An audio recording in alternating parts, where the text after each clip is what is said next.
आपके जो इस जन्म में पति हैं वो पिछले जन्म में आपके दुश्मन रह चुके होंगे। एक पति ऐसा है कि जो आप पे रात दिन जुल्म कर रहा है, आपको मार रहा है, आपसे गाली गलौज कर रहा है, बदतमीजी कर रहा है। रसोई के जगह पे हमने टॉयलेट बना दिया तो उसका क्या रिजल्ट? माइंड की बीमारी हो जाएगी, चाहे तो सर का कैंसर, ब्रेन ट्यूमर, इस तरह की जो चीजें होती है वो हो सकती हैं, बिल्कुल हो सकती हैं। तंत्र के नाम पे और उपाय और रेमेडीज के नाम पर न जाने कितने लोग मोर पंख, कछुए। कछुआ भी आपके धन के लिए बहुत ही ज्यादा बेनिफिट देता है। आप क्रिस्टल का कछुआ रख सकते जो महिलाएं प्रेग्नेंट होती हैं उनको लोग बोलते हैं कि मांस मछली मत खाओ। 100% सही है कि नहीं खानी चाहिए। कोई भी घर, कोई भी मकान सिर्फ 4 दीवारों से नहीं बनता, वो बनता है वहां रहने वाले लोगों की ऊर्जा से।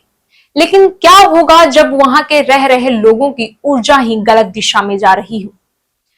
ये सभी सवाल आज हम जानेंगे इस पॉडकास्ट में। और आज हमारे साथ इस पॉडकास्ट में मौजूद हैं एक ऐसे शख्स जो सिर्फ सितारों का चाल नहीं समझती, बल्कि हर घर की हवा और वातावरण का भी सब कुछ अच्छे से विश्लेषण बताती हैं। स्वागत है हमारे पॉडकास्ट में पूनम चौधरी जी का। मैम, स्वागत है आपका।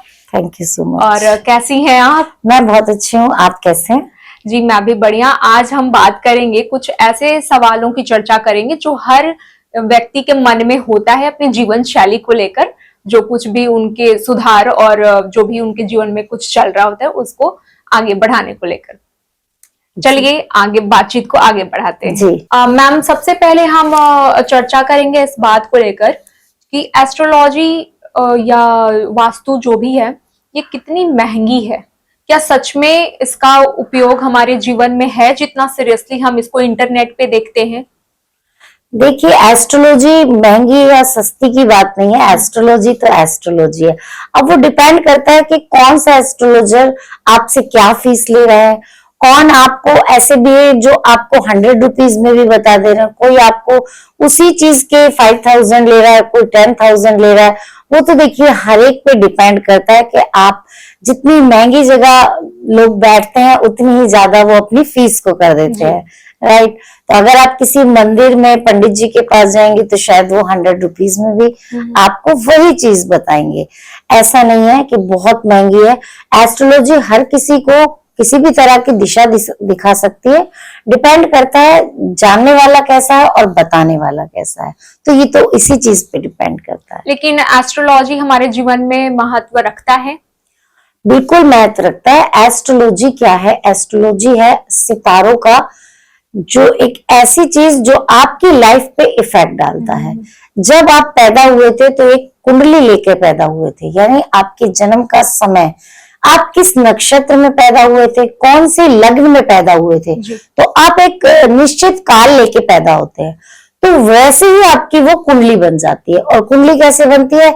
जैसे आपके पास्ट लाइफ कर्मास थे उसी तरह आपकी कुंडली बन जाती है। जैसा कि अभी आपने बोला कि आप एक कुंडली लेकर पैदा होते हैं और अपने पास्ट लाइफ कर्मा को कैरी करते हैं इस जन्म में भी। तो मैम, अब हमारा पास्ट लाइफ कर्मा क्या है वो हमें नहीं पता, लेकिन अनफॉर्चुनेटली इसमें हम इस लाइफ में सफर कर रहे हैं। तो इसके लिए क्या कुछ उपाय है? देखिए, अनफॉर्चुनेटली इसलिए सफर करते हैं क्योंकि हमें नहीं पता आप अच्छा करके आए हैं या फिर बुरा करके आए हैं। आपको इस लाइफ में वो भी टकराएगा जिस इंसान के आप पहले पैसे लेकर आए हैं और वो आपने दिए नहीं, आप देने से पहले ही आपने वो शरीर छोड़ दिया। वो भी आपको टकराएगा जिसके लिए आपने बहुत कुछ किया है, तो वो भी आपको पैसा देके जाएगा या आपको सेवा देके जाएगा, आपके पड़ोसी के रूप में, आपके बच्चे के रूप में, आपके सास के रूप में, आपकी माँ के रूप में। हर रिश्ता आपको वही मिलेगा जो आपके पास्ट लाइफ के कर्मों से बंधा हुआ है। मैम, एक क्वेश्चन है, अभी इंटरनेट पे बहुत वायरल हो रहा है एस्ट्रोलॉजी को लेकर कि आपके जो इस जन्म में पति हैं वो पिछले जन्म में आपके दुश्मन रह चुके होंगे। शायद आपने भी देखा होगा, ये कितना सच है? जी देखिए, पति जरूर नहीं, दुश्मन ही रह चुके होंगे। एक पास्ट लाइफ में एक पर्सन से आप मिले और आपने उनको इतना परेशान किया, चाहे वो किसी भी वजह से किया या आप उनके लिए बहुत अच्छा करके, दोनों चीज इसमें हो सकती हैं। एक पति ऐसा है कि जो आप पे रात दिन जुल्म कर रहा है, आपको मार रहा है, आपसे गाली गलौज कर रहा है, बदतमीजी कर रहा है, आपका जीना मुश्किल हो रहा है, यानी कि। तो इसी तरह एक आपके क्या हुआ, फिर वो पास्ट लाइफ कर्मा से जुड़ गए, इस जन्म में वो आपके पति बने और वो आप पे जुल्म कर रहे। कहीं ना कहीं पास्ट लाइफ में आप उनके साथ ऐसा करके आए हैं कि आपने भी उनके साथ कुछ ना कुछ बुरा किया है, तभी वो आपसे बदला लेने आए हैं। वहीं दूसरी जगह एक पति ऐसे भी हैं जो सुबह उठ के अपने पत्नी के पैर छूते हैं, है ना, आपने देखा होगा, बैठी देते हैं, उनको हर चीज का ध्यान रखते हैं, समय समय पे गिफ्ट देते हैं। तो वो किस लिए? क्योंकि वो उनके लिए कहीं ना कहीं बहुत अच्छा करके आए हैं। तो ये फैक्ट है। आपको कभी भी कहते हैं ना, शादी जोड़े आसमान में बनते हैं, तो ये वही आसमान में जोड़े बनने की बात है कि आप कितना भी कोशिश कर ले, आपकी लव मैरिज हो, अरेंज हो, इस व्यक्ति से मेरी शादी हो, बट ये जरूरी नहीं है आपकी उसी से होगी जिससे तय है, जिससे आपका कर्म बंधन जुड़ा हुआ है। लेकिन आज के सोसाइटी में तो अरेंज मैरिज का कॉन्सेप्ट बिल्कुल ही खत्म होता हुआ दिखता है। तो क्या अब ऊपर वाले ने ऐसे जोड़े बनाने बंद कर दिए जो हमारे मम्मी पापा के जमाने में बनता था, लाइक 90s और 80s में जो जोड़े बनकर आते थे? जी जी, जोड़े तो अब भी वैसे ही बन रहे हैं, बस फर्क इतना है कि अब हमारे बच्चे और बच्चियां खुद ढूंढ रहे हैं, पहले माँ बाप ढूंढते थे, क्योंकि वो संस्कृति का फर्क हो गया। पहले लोग एक घर में रहते थे और दादा दादी चाचा चाची सब साथ रहते थे, सबके लड़कियां इतनी शर्म करती थी कि दुपट्टा लिए बिना जाती नहीं थी, है ना। और आजकल कैसे भी कपड़े पहन रहे हैं, ठीक है पहनिए, वो उनकी इच्छा है, कोई बुराई नहीं है उसमें, लेकिन मैं आपको सिर्फ फर्क बता रही हूँ। यहाँ अब जॉब करने लगी लड़कियां, अपना बिजनेस करने लगी, अपने यानी क्या नहीं कर रही लड़कियां, पायलट तक भी बन गई लड़कियां, हर खेल कूद में आगे हैं। जो हरियाणा की लड़कियां पहले कभी बाहर नहीं जाती थी, अब वो भी कहीं ना कहीं इतनी आगे चली गई हैं। तो फर्क पड़ गया ये हमारी संस्कृति का, और 21वीं सदी चल रही है, तो इसमें जो माइंड थॉट्स चेंज हुए हैं ना लोगों के, जो संस्कृति चेंज हुई है, एकल परिवार हुए हैं, तो उसकी वजह से ये लड़कियां या लड़के खुद ढूंढने लगे हैं। बाकी जोड़ी तो वैसे ही बन रही है, बस वो ढूंढने का फर्क आ गया, ट्रेंड बदल गया है। लव मैरिज हो या अरेंज मैरिज हो, ये तो डिपेंड करता है कि पहले की तरह ही हो रही है। जी मैम, अब फिर से हम स्विच करेंगे वास्तु की ओर। जी मैम, जितना भी हम मोस्टली देखते हैं, लोगों में एक क्रेज होता है कि हमारे घर का जो दिशा होना चाहिए वो या तो पूर्व या फिर उत्तर में ही होना चाहिए। लोग दक्षिण और पश्चिम से हमेशा ही बरतते हैं, दूरी बनाते हैं। तो मैम, ये तो अभी प्लॉटिंग का कोई ऐसा सीन सबके अपने बस की बात नहीं है, और घर बनाना भी जरूरी है। तो किसी का ऐसा भी हो सकता है कि उसका द्वार पूरब या फिर उत्तर में ना खुले, तो उसके लिए क्या कुछ उपाय है? देखिए, हमारी जो एंट्री होती है ये 32 एंट्री होती है, सबका 1 से लेके 8 तक एंट्री मानी जाती है। अब आपने सोच लिया साउथ में हमारी एंट्री है तो वो खराब है, और नॉर्थ में है तो वो अच्छी है, ऐसा बिल्कुल भी नहीं होता। क्योंकि साउथ में एंट्री भी आपकी अच्छी हो सकती है और नॉर्थ में एंट्री भी आपकी खराब हो सकती है। अब हम लेंगे, जैसे साउथ है, साउथ का 1 से लेके 8 यानी S1, S2, S3, S4 से लेके S8 तक एंट्री होती है। इसी तरह नॉर्थ वेस्ट सब में N1 से लेके 8 तक होंगी। तो जिस भी दिशा की आप 3 और 4 आपका यानी N3 में अगर एंट्री है तो वो आपकी बहुत अच्छी है, N6 में अगर एंट्री आ गई तो वो आपकी खराब हो जाएगी, चाहे वो नॉर्थ में ही क्यों ना हो। ये तो जब आप बारीकी से देखेंगे ना, या वास्तु कराएगा जो भी कोई, तब उसको पता चलेगा कि ये एंट्री मेरी खराब है। ऐसा नहीं कि आपने नॉर्थ में ले लिया और आप खुश हो गए, मेरी एंट्री तो बहुत अच्छी है, मेरा तो नॉर्थ में घर है, उनका साउथ में। अब साउथ में S3, S4 अगर आपकी एंट्री हो तो आप दुनिया के, आपको अमीर आदमी बनने से कोई नहीं रोक सकता। अच्छा। साउथ में आपने देखा भी होगा कि साउथ इंडिया में सब सोना आप देखिए सबसे ज्यादा, साउथ दिल्ली में सबसे रिच लोग रहते हैं, है ना। इसी तरह साउथ की भी एंट्री अच्छी होती है, S3, S4 होनी चाहिए। बाकी जो भी एंट्री होंगी वो कहीं ना कहीं किसी ना किसी रूप में आपका नुकसान जरूर करूंगी। तो वो इस तरह की चीजें देखी जाती है। ऐसे ही बोल देना वर्बली कि भाई साउथ का खराब है, नॉर्थ का अच्छा है, ईस्ट का अच्छा है, ऐसा बिल्कुल भी ऐसा नहीं होता। इस हिसाब से तो साउथ पुअर होना चाहिए था, साउथ बॉम्बे, साउथ दिल्ली। हाँ, ये देखिए ना, आप साउथ की हर तो ये भ्रम फैलाने की बात है कि आप नॉर्थ में लीजिए, नॉर्थ ईस्ट का बहुत अच्छा है क्योंकि उधर से सूर्य उगता है ईस्ट से, और आप साउथ का मत लीजिए। बस बहुत सारे कुछ नियम होते हैं हर चीज के, हर शिक्षा के, हर विद्या के। तो जब भी आप वास्तु कराए तो उसमें एक एक चीज बारीकी से देखी जाती है कि एंट्री किस डिग्री पे आपकी आई हुई है। नक्शा लेके प्रॉपर उसको रीडिंग करके तब वो किया जाता है, तभी आपकी एंट्री सही या गलत मानी जाती है। जी मैम, अभी हम देख रहे हैं कि फ्लैट्स का जमाना है, लोग अपार्टमेंट्स में फ्लैट परचेज करते हैं, सब अपना प्लॉटिंग करके घर नहीं बना पा रहे, खास करके शहरों में। तो मैम उसके लिए वास्तु तो अपने हिसाब से ठीक करना बस की बात नहीं है, लाइक वो जैसे आपको बना बनाया मिल रहा है उसी में एडजस्ट करना पड़ता है। तो उसके लिए क्या कुछ उपाय है मैम? देखिए, फ्लैट्स में एक ऊपर रह रहा है, एक नीचे रह रहा है। हाँ हाँ। उन दोनों का वास्तु अलग अलग है, उन दोनों की कुंडली अलग अलग है। एक को वो सूट कर रहा है, एक को वो नहीं सूट कर रहा। अगर उन्हें नहीं कर रहा है तो वो प्रॉपर अपना चेक कराएं। अगर किचन उनकी नॉर्थ ईस्ट में आ गई है या किचन उनकी वेस्ट में आ गई है, और किचन का जो दिशा होती है वो होती है साउथ, ये साउथ वेस्ट, साउथ में प्रॉपर होनी चाहिए किचन, क्योंकि वो अग्नि की दिशा है। तो इस तरह अगर इस तरह आ जाए उनकी किचन नॉर्थ में या वेस्ट में, वैसे तो देखिए हर एक को अलग अलग दिखाना ही पड़ता है, फिर भी मैं अपने दर्शकों के जैसे यहाँ पर बता देती हूँ कि अगर आपका वेस्ट में आ रहा है तो आप साउथ में दिशा करने के लिए आपको क्या करना होगा, अपनी जो सेल्फ होती है किचन की, जिसपे आप चूल्हा रखते हैं गैस का, बर्नर जहां अग्नि जलती है प्रॉपर, वहां पर आपको लाल रंग का पत्थर अगर आप लगा लेते हैं तो आपका जो दिशा है वो काफी हद तक ठीक होगी। पूरी तो नहीं होगी लेकिन काफी हद तक ठीक होगी। इसी तरह हर चीज की अलग अलग रेमेडी वहां पर की जाती है।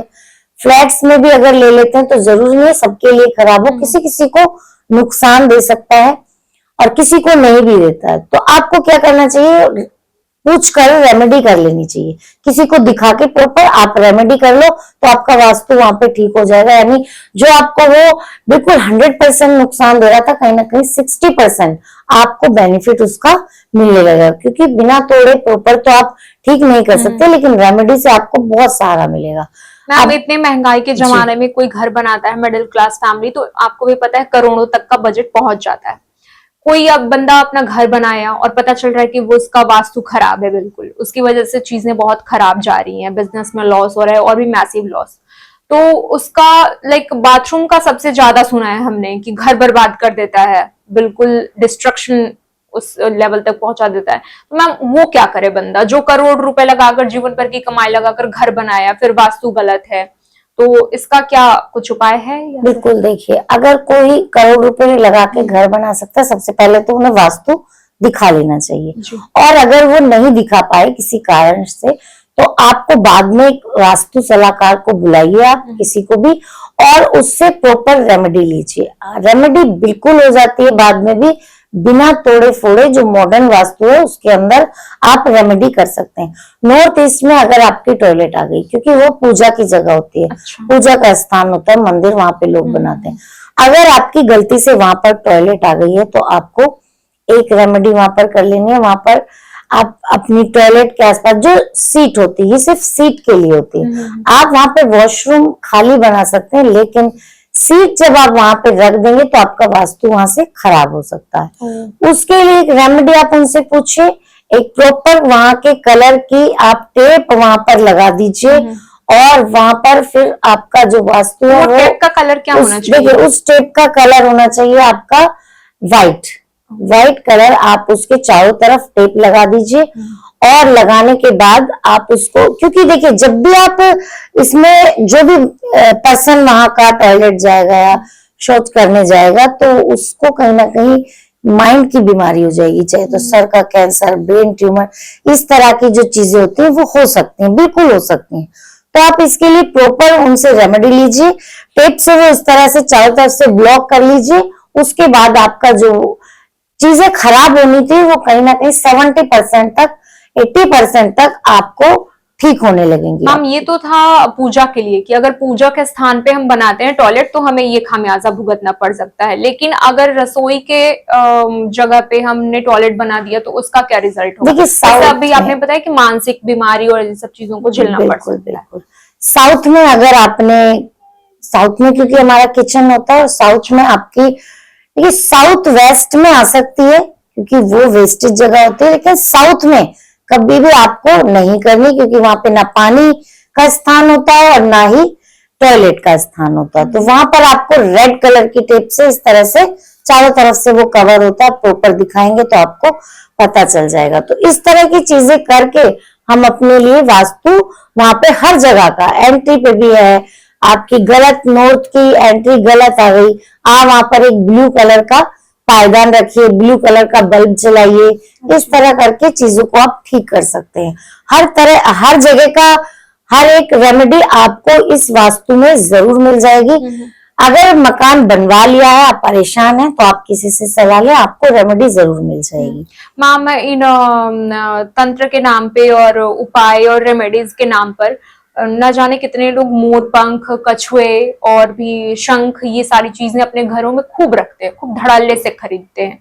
मैम मोर पंख जिस हिसाब से 30, 40, 50 रुपए का बाजार में बिकता है, और कोई त्योहार आता है तो हम देखते हैं यूं पिकअप ट्रॉलीज पे भर भर के बिकते हैं बाजारों में। मैम क्या ये पॉसिबल है इतना कि मोर नाच कर इतना पंख गिरा रहा है नेचुरली, या फिर कहीं ना कहीं वन्य जीवों को नुकसान पहुंचाया जा रहा है उनसे ये पंख और इन सारी चीजों को बटोरने के लिए? देखिए मुझे तो ये तो क्या घर में हम इसको यूज करेंगे, ये रेमेडी के बदले हमें इसका रिजल्ट क्या होगा, गलत होगा या सही? देखिए मुझे तो लगता है कि इतने तो मोर पंख नहीं गिराता मोर, क्योंकि ना तो आजकल बेमौसम बरसात हो रही है, ना तो वो नेचुरल जिस टाइम पे होनी चाहिए उस टाइम पे बरसात नहीं है। मोर उसी टाइम पे नाचते हैं सिर्फ, और तभी वो खुश होते हैं, तभी उनके पंख गिरते हैं। और जंगल कट रहे हैं तो ऑब्वियसली उनकी संख्या भी कम हो रही है, राइट।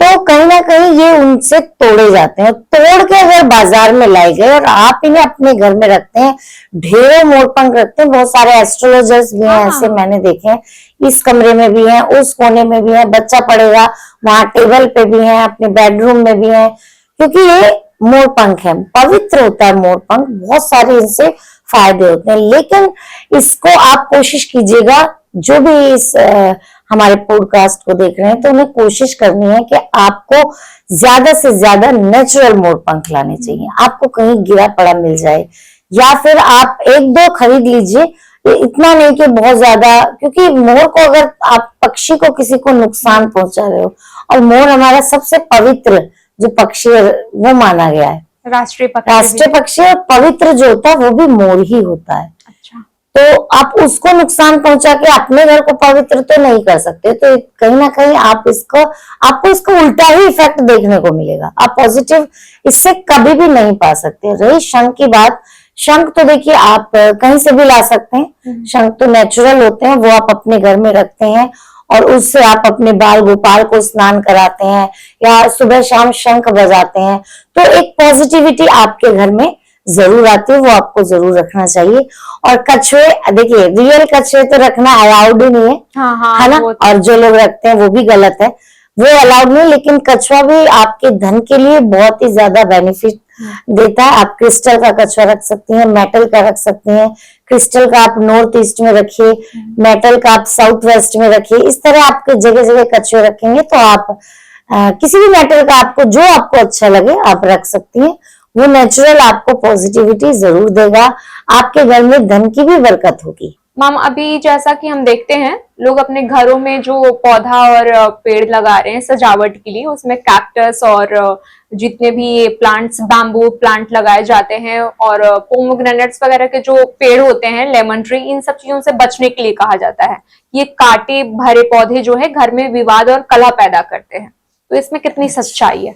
देखिए आप बताइए, आप अपने बेडरूम में रखेंगे कैक्टस?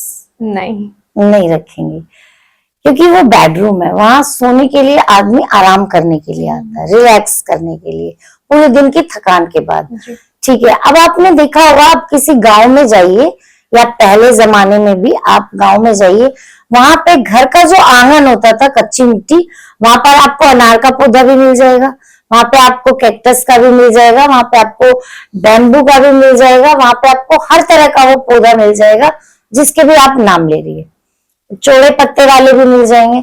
और वहां पे कभी भी आपने लड़ाइयां होती हुई देखी है? गांव में जो संयुक्त परिवार रहते हैं, जो सारा बड़ा परिवार मिलके रहता है, कभी भी वहां पे बड़े का हर छोटा व्यक्ति, हर छोटा बच्चा, इंसान बड़े का वहां पे सम्मान करता मिलेगा। जितना वहम करेंगे उतना ये चीजें आपको तकलीफ देंगी। आपने देखिए, सबसे पहले चीजें मन से चलती हैं। आपने सोच लिया अगर मैंने कैक्टस अपने आंगन में रख लिया तो वो मुझे कहीं ना कहीं नुकसान देगा, अरे मेरी लड़ाई हो जाएगी, मैं कैक्टस नहीं रखूं।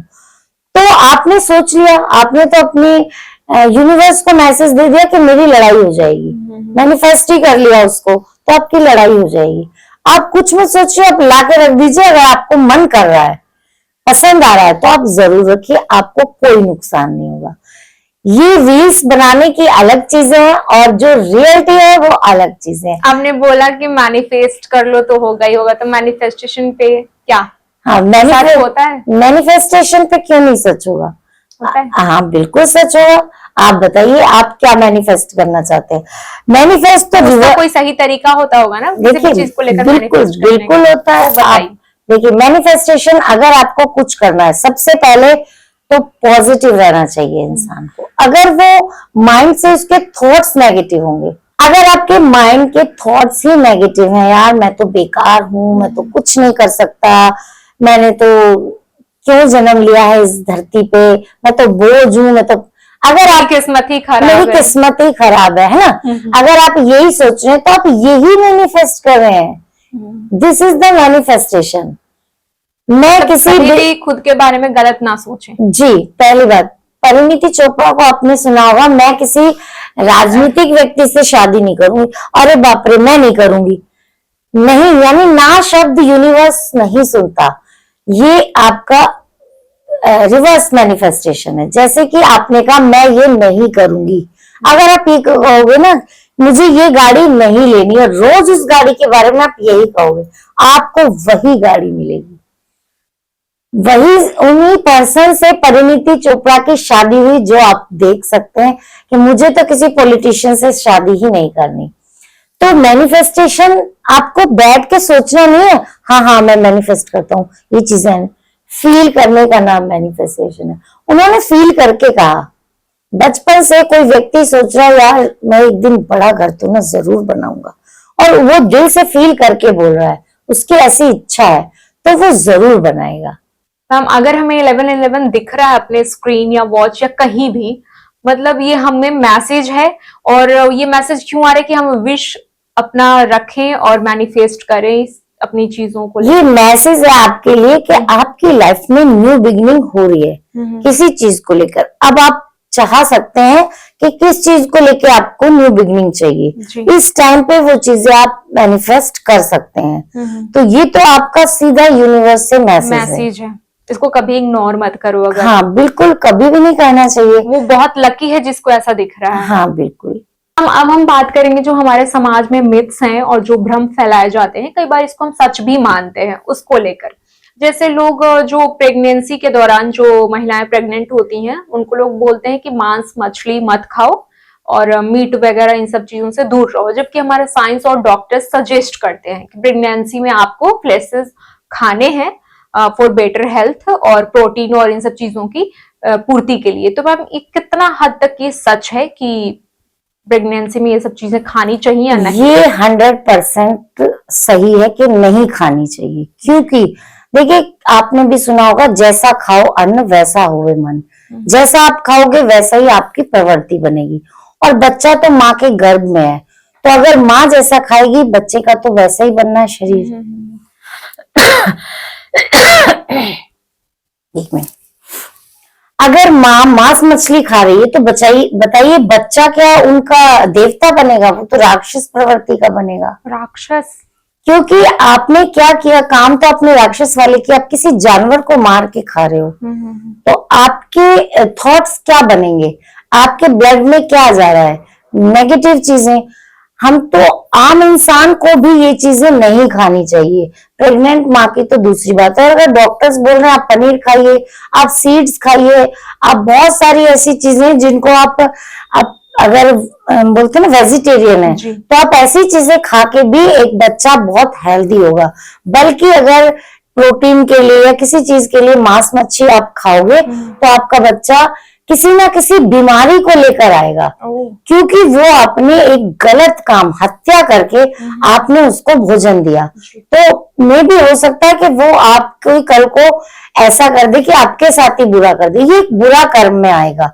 इस जन्म में ही वो आपके साथ आके इतना बुरा कर दे, आप पछताओगे कि मैंने पैदा क्यों किया।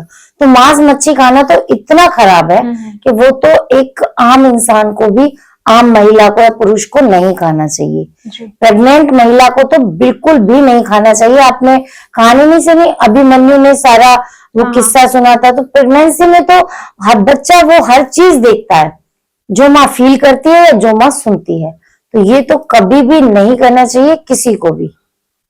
मैम, और हमारा सबसे अंतिम सवाल है, जो हम कपड़ों के रंग को लेकर दीन के हिसाब से पहनना करते हैं या अपने काम के हिसाब से कि आज हमें इस काम पे जाना है तो इस कलर का ही कपड़ा पहनकर जाना है, और दिन के हिसाब से, तो इसका क्या असर होता है डेली लाइफ पे? इसका कोई असर है? देखिए, असर होता है क्योंकि कलर से ना हमारी जो एनर्जी है वो एक्टिवेट होती है। अगर आप 1 नंबर के हैं, है ना, सूर्य आपका हुआ तो आप चमकीला या व्हाइट, इस गोल्डन चमकीला थोड़ा कह सकते हैं, क्योंकि कभी आप ऑफिस में जा रहे हैं तो चमकीला तो नहीं पहन सकते, तो व्हाइट पहन के आप जाएंगे तो आपके लिए एनर्जी वो एक मैच हो जाएगी वहां से। तो इस तरह ही आप ये संडे को, मंडे को आप व्हाइट पहनिए, संडे को आपको, क्योंकि सूर्य का कलर है तो आपको रेड या ऑरेंज पहनना चाहिए, तो वो आपकी एनर्जी को मैच करेगा। देखिए, दिन के हिसाब से आपको कलर पहनने, आपको संडे को सबसे पहले सूर्य का दिन होता है तो आपको पहनना चाहिए रेड या ऑरेंज कलर जो सूर्य का कलर है, ताकि आप एनर्जी से अलाइन कर सके, तो आपके लिए वो पॉजिटिव रिजल्ट लेकर आएगा। वैसे ही मंडे को आप पहनिए, चंद्रमा का दिन है तो मंडे को आपको पहनना है व्हाइट कलर। जितना भी व्हाइटिश है आप व्हाइट कलर पहनेंगे तो आपके मन में भी शांति रहेगी, आपके इमोशंस कंट्रोल में रहेंगे। तीसरा, मंगलवार के दिन आपको पहनना है वही ऑरेंजिश कलर, क्योंकि हनुमान जी का दिन है वो, मंगल का है तो रेड या ऑरेंज कलर आप पहनिए। आपको बुधवार को पहनना है ग्रीन कलर, क्योंकि गणेश जी का दिन है और बुध ग्रह को समर्पित है, तो ग्रीन अगर आप पहनेंगे तो आपके माइंड के थॉट्स क्लियर होंगे और आप राइट डिसीजन ले पाएंगे। किसी भी जगह आप जाएं, चाहे आप घर में ही रहें, ग्रीन कलर पहने और उसका रुमाल रखें। जो भी मैं कलर बता रही हूँ आप उसका कुछ भी कैरी कर सकते हैं अपने साथ। पर्स कैरी कर सकती हैं महिलाएं, वो उनके लिए बहुत अच्छा, पैसा बचेगा, ज्यादा से ज्यादा बिजनेस आइडियाज आएंगे। ठीक है, आपको थर्सडे को गुरु का दिन है तो उस दिन आपको पीला पहनना चाहिए, वो आपके लिए बहुत पॉजिटिव रिजल्ट लेकर आएगा।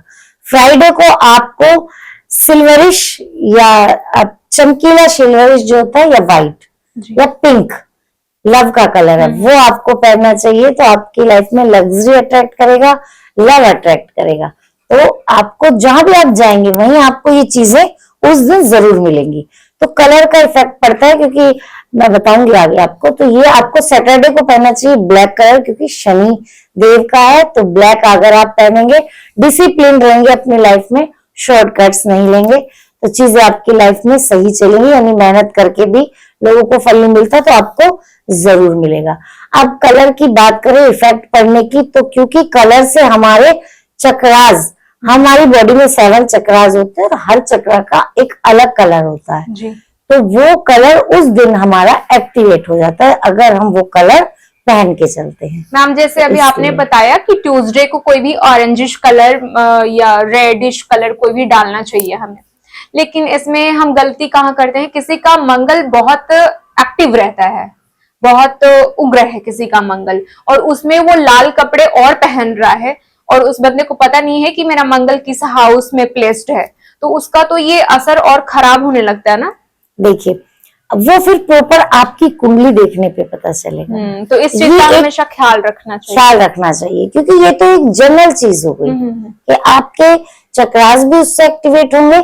लेकिन अगर आपकी कुंडली में मंगल नीच का ही है या फिर आप बहुत मांगलिक हैं, आप बहुत एग्रेसिव है उस मंगल के कारण, तो कहीं ना कहीं आपके लिए चीजें डिफरेंट होंगी।